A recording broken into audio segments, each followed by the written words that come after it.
And she was a disciple of the then current Buddha of that age.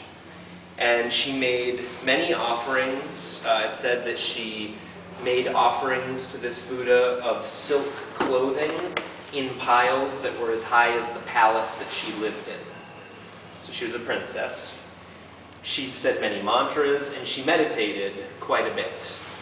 And she was very close to full realization or full enlightenment when some of her Dharma brothers came to her and said, "Tara, we see that you've been meditating very strongly.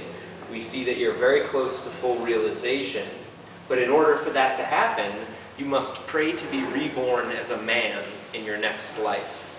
Because it is only from the form of a man that one can attain full enlightenment." So, what do you think Tara said to that? Probably said, "Forget it." Yeah, she said, "Okay, well, in that case, I vow right now, for as long as I continue to be born and die and reborn and die and reborn, as long as that continues, I will always take the form of a woman. And once I become a full Buddha," so once one becomes a full Buddha, duality disappears, especially gender. So there is no male, female, hot, cold, chocolate, vanilla in nirvana. So, but when these Buddhas want to appear to people like us in this realm, they must take some sort of form. And so she said, "I will always appear as a female as well." So that was her pledge, and why she's sort of known as the first Buddhist feminist, maybe the only Buddhist feminist, at least until this century, for sure. Now, Tara is known by many different epithets. Her most common one is the liberator, because you meditate and supplicate to her for liberation from mainly the 8 great fears.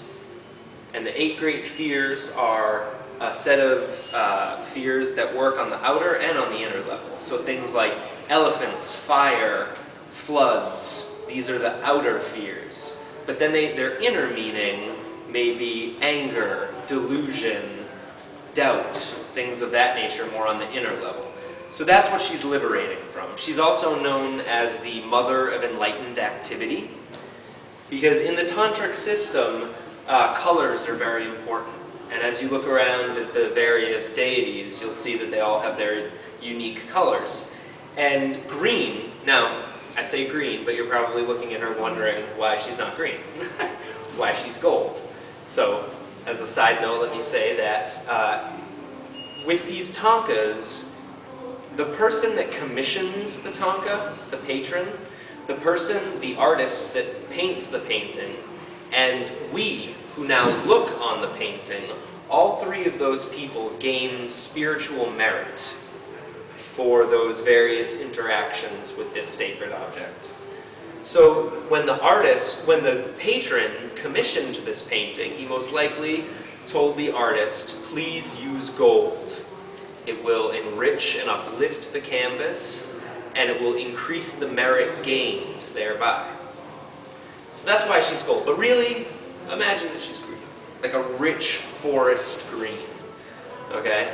And green in the tantric color system is associated with action. So Tara is known as the mother of enlightened activity. So when you meditate on her, you're asking, not her, but yourself, really, for motivation for enlightened activity. And what does that mean? Compassionate acts, acts of generosity, things of that nature.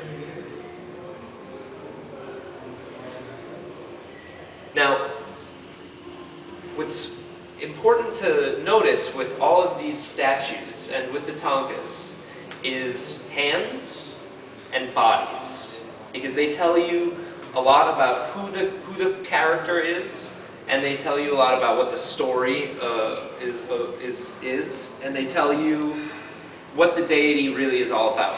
So in Tara, we have her right hand in the mudra of generosity. Okay, this is like, giving somebody something. So this is generosity or compassion. And her left hand is in the mudra of blessing, but also fearlessness. This is like saying to somebody, I'm not afraid. So, but then fearlessness, brought close to the heart, means refuge. So you can take refuge in Tara, in the Buddhist teachings, or in your own heart. And out of that, you gain fearlessness and strength. Her legs are really the most interesting thing going on here.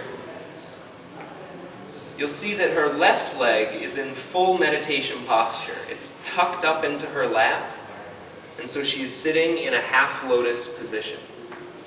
But her right leg, something else is going on there. Can everybody see that that's different? Her right leg is extended out ever so slightly, just a little bit, like she's stepping a little bit. And what that signifies is that Tara is completely at the ready at all times to step off her meditation cushion, or her lotus throne, to the aid of whoever asks for her help. So her body says a lot. These flowers that she's holding are like lotuses, but they're Tibetan flowers called upala, and they signify wisdom. Just as this whole throne that she sits on grows out of this water here. Again, she's seated on a throne that represents wisdom itself. Are there any elements to this painting that are maybe confusing or you're curious about? I'd love to feel. The little figures? Yeah. So, these are the... Patrons. In some paintings they would be.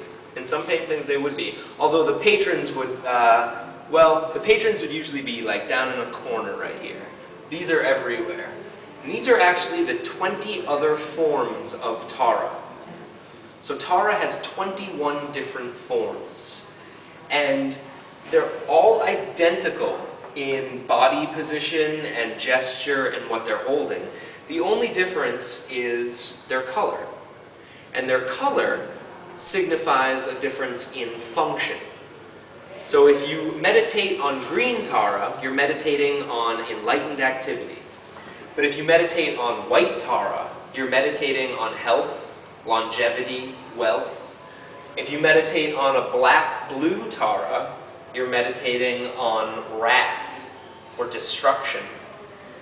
If you meditate on a red Tara, you're meditating on power, etc., etc. Every Tara has a different color, every color has a different function.